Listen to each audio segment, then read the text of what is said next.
Merci Johanna. On va continuer à parler santé à présent avec l'épidémie d'Ebola qui sévit dans l'est de la République démocratique du Congo. Avec vous, Sofiane Aubin, bonjour. Bonjour Raphaël. Le directeur général de l'Organisation mondiale de la santé est attendu en RDC ce jeudi.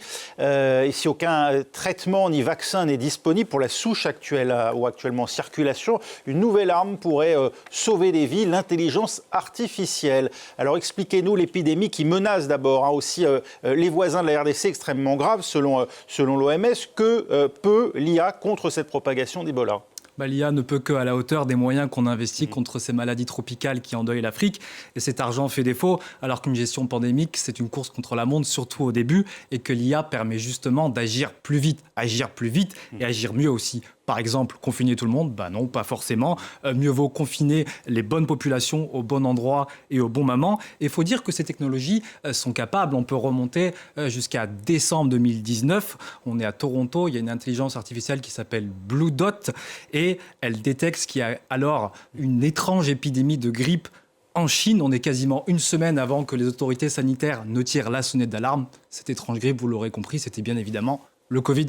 Alors expliquez-nous comment ça marche. Alors le maître mot, je crois que c'est la prédiction. L'IA peut aider à prédire comment va se comporter quelque chose de nouveau virus, nouveaux variants, en compilant, en croisant en fait les conclusions qu'on a accumulées, toutes ces données qu'on a accumulées lors d'autres épisodes pandémiques. En fait, Raphaël, l'IA suscite de la compréhension en ingurgitant des tonnes de statistiques. Résultat, les humains comprennent plus vite et on évite potentiellement des erreurs ou des contretemps, comme par exemple décréter qu'on n'a pas besoin de masque contre le Covid-19 pour finalement rétropédaler, par exemple. Ça, c'est du préventif. Est-ce qu'il y a aussi un volet curatif ?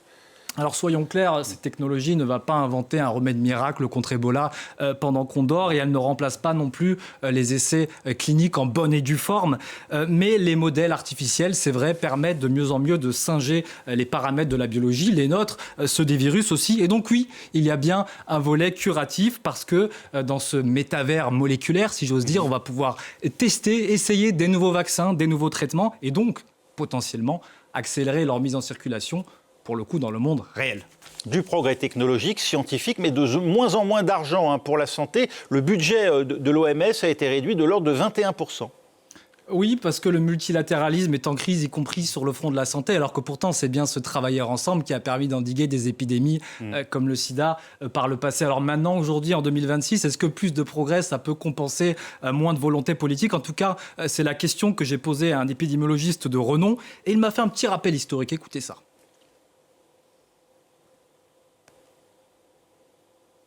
Au XIVe siècle, il fallait 7 ans à la peste pour diffuser dans le sous-continent européen. Il a fallu plusieurs mois pour que la grippe espagnole en 1918 devienne une pandémie.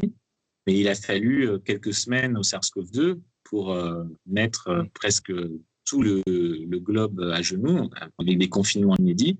On a fait énormément de progrès technologiques et pour autant, on n'était pas mieux préparé. SARS-CoV-2, donc Covid-19, qui surgit à une époque où la circulation des cerveaux dope le progrès. Certes, progrès qui a permis de finalement trouver un vaccin contre le Covid, c'est vrai, mais à une époque aussi où la circulation des corps, pour le coup, accélère aussi la propagation des épidémies.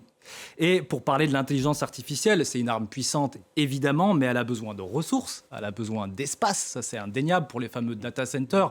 Et plus de centres de données, ça veut dire potentiellement moins d'espace naturel. Et ça, c'est pas une bonne nouvelle pour notre santé, parce que c'est justement la pression humaine sur le reste du vivant qui aggrave le risque d'émergence de zoonoses, Covid-19, Ebola, hantavirus. Donc on a l'impression que le serpent risque de se mordre la queue, du moins à ce stade.